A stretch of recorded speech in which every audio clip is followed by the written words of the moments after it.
Good morning, everyone. It is Weather with Sim again. I hope you guys are all having a great new year. And in today's video, we got several rounds of storms to talk about, and one of them is major, okay? We are talking widespread storms impacting more than just one area, and that includes other areas like the Ohio Valley, even New England, and as well as the Mid-Atlantic. Even some of the Central Plains could even get impacted hard by some of these systems. So January is looking like it's more active, pretty much more active than you think. So we'll have to really watch these storms very closely. But first of all, we're going to go ahead and start off with the radar with the European model again. And as we continue to take this forward, as you guys can probably see, we start to see a storm system go across the south. This may bring a small severe weather threat, but there's also some isolated areas of some mixed precipitation, so that will have to be something we need to watch closely. And then as we continue to take this forward, we'll start to see another storm system, and this one seems to be more active across the Mid-Atlantic. This one could bring a, we should probably say Virginia gain into West Virginia. This could bring a winter storm potential, and as well as a nor'easter. I just like to call it a nor'easter because of how much snow we could really see with this system. But as we continue to take that forward, that will head out literally before it gets all the way to the top of New England. And then as we continue to take this forward, we'll see another system move through, and with this system it sounds like we'll see more in the way of rain. And I mean, there will be something different with the GFS model, and we'll talk about that in a minute. But as we continue to take that forward, that will finally head out, and it will bring a ton of snowfall to parts of the Mid-Atlantic in New England again, and then we're pretty much at the end of it. So I mean, for how it's looking like, it sounds like the European model is indicating that most of this snow won't be heavy at all. It will mainly stay pretty much north of Kentucky, and it will even not be very heavy at all. And I mean, just showing a light snowstorm around and then show it strengthening into a snowstorm. So I mean, something to really keep an eye on. So I mean, as you can probably see, it showed it pretty light, but then it shows it strengthening as it heads up. So something to still keep an eye on, even though some of the areas won't get the same agreement with the GFS model. And like I said, we'll talk about that in a few minutes. But as we continue to take this forward, we're going to go ahead and look at your total snowfall. And as you guys can probably see, pretty good snowfall for parts of the Cascade Mountains, getting into California. Even getting into places like the Rocky Mountains area, pretty much the entire Rocky Mountains getting a pretty good snowfall total. And then look at this strip, guys, a strip of anywhere from about a foot of snow all the way up to almost 20 inches of snow. So very interesting to see anywhere from a foot of snow to pretty much almost 20 inches of snow. This is a pretty big area that we're going to have to watch very closely. But even getting back here to Virginia, and as well as the West Virginia area, we could definitely be talking about a foot of snow, and this may even be impacting like some really big areas like Winchester, pretty much just located in the northern part of Virginia. So we'll have to watch those areas very closely and make sure they're safe as we do head into most likely the mid-January. So I mean, we'll have to watch for more snowstorms in that area, but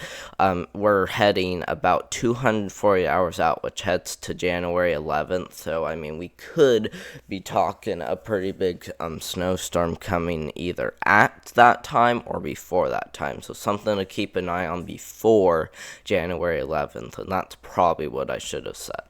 But if we continue to take this forward, we're going to look at your precipitation, and as you guys can probably see, pretty big area of precipitation, and it sounds like we're getting about an inch of rain for parts of the Ohio Valley. But even farther down south, seeing a pretty big area right there that we're going to have to watch closely too as well. So I mean, I'm not really surprised, but I mean, something to still keep an eye on, even though it is showing quite a bit. So make sure to be aware if you do live in the south. We can't rule out some flash flooding at times, so that will have to be something to watch closely for as we keep heading later into January, but even as we head into January 11th. Now, we're going to start showing you guys the GFS model, and as you guys can probably see, as we continue to take this forward, as you guys can probably see, we see a winter storm potential across places like southwest Indiana, getting into Illinois, and as well as Missouri, but then that will finally head out quickly, but still showing some pretty good snow for pretty much the entire area of Indiana. And as we continue to take this forward, GFS model showing even lots of snowfall for northern Virginia. So, and then as we continue to take that forward, that will finally head out, and then we're going to be watching another storm system, and just look at that one, guys. It's kind of showing some mixed precipitation with this rain, and you can probably see it continues to stay active across like southwest Indiana. So I mean, very interesting storm moving through as we head into January 9th. And to be honest, I'm not sure if the European model was really showing that, but we'll have to watch closely. We definitely don't have very good model agreement with these storm systems, so lots of uncertainty still, and we're just gonna have to watch very closely. But if we continue to take this forward, this will head up the East Coast, and then we may even be watching another system move through. And just look at that one, guys. As we head into January 14th, or even the middle of January, we're seeing another winter storm potential across southern India and northern Kentucky, which sounds a little bit uncertainty, especially because we're heading over 300 out. So we'll have to still watch closely. But look at the total snowfall, guys, okay? If we go back to the total snowfall with the European model, which is right here, look, it was showing almost no snow for these areas. But now if we head back to the total snowfall with the GFS model, now it's showing a ton of snowfall for these areas.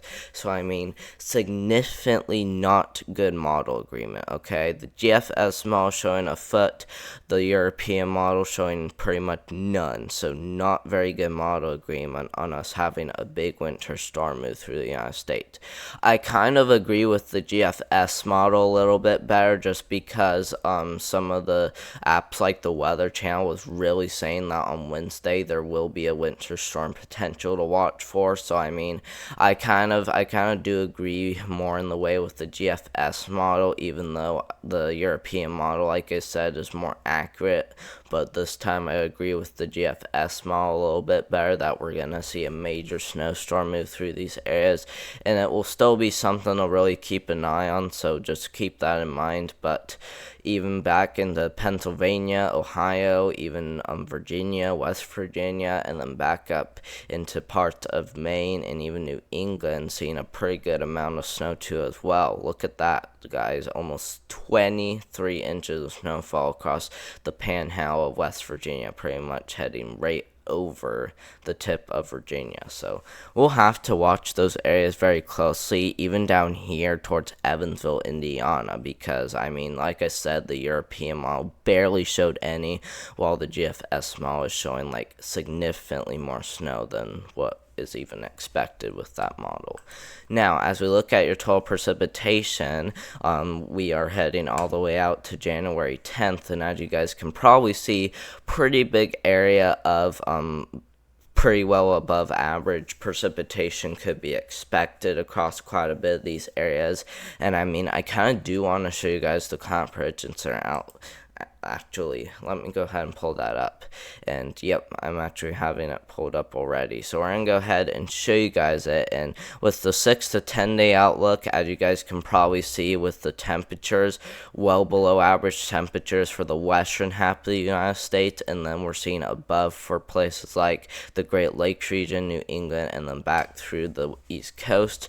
And then with the above average precipitation outlook, as you guys can probably see, we're seeing well above average average precipitation across Utah, Colorado, getting into all of Arizona, pretty much a pretty good portion of California, getting into Nevada, and then back through New Mexico. So that is an area we're going to have to watch very closely. And then even back here in the Florida, also seeing a chance for well above average precipitation. And then I do want to let you guys know that the Climate Prediction Center did extend the probability of above average precipitation farther east into Illinois. But so now the Indiana or tri-state area is included in that, which includes Indiana, Illinois, and Kentucky, if you didn't know. But now, as we continue to take this forward, we're going to go ahead and look at the 8 to 14 day outlook. And as you guys can probably see, we're seeing below average temperatures for much of the western United States, getting all the way into Illinois. We're seeing near normal for the Ohio Valley, and then for the East Coast, we're seeing above average. And then with the precipitation, most of the United States seeing a slightly above average to a decent chance of above average, but it's just the East Coast and as well as a little bit of Nebraska and Kansas getting in on some pretty well above average precipitation. Now we're going to go back to where we were, and we're just going to go ahead and skip over that because I think we already talked about this. But if we look at the temperatures, this time we're going to use the European model, and we're going to see what it thinks because we haven't used it for temperatures yet. But if we continue to take this forward, we'll start to see some freezing temperatures still today on Monday, January 4th. And as we continue to take this forward, we'll start to see lots of cool downs move through. Just look at that, guys. Lots of cool downs will move through the Ohio Valley and even a lot of these other areas. And I mean, just look at that, guys. Lots of freezing across these areas. And I mean, that is typical for this time of year, so I'm not really surprised at all. But I would still be extremely aware if you do live in those areas. And then as we continue to take that forward, we'll start to see more in the way of cool downs as we keep heading forward. And we're already at the end of it. So yeah, but thank you guys very much for watching. Hope you guys did enjoy this video. We're going to be watching a winter storm potential across the Ohio Valley and as well as around the state of Virginia, including the state of Virginia too as well. So we'll have to watch those areas very closely, mainly due to the snowstorm that may roll through, but we definitely also didn't have very good model agreement either, which kind of sounds pretty uncertain by this point. So like I said, thank you guys very much for watching, and I will do one tomorrow.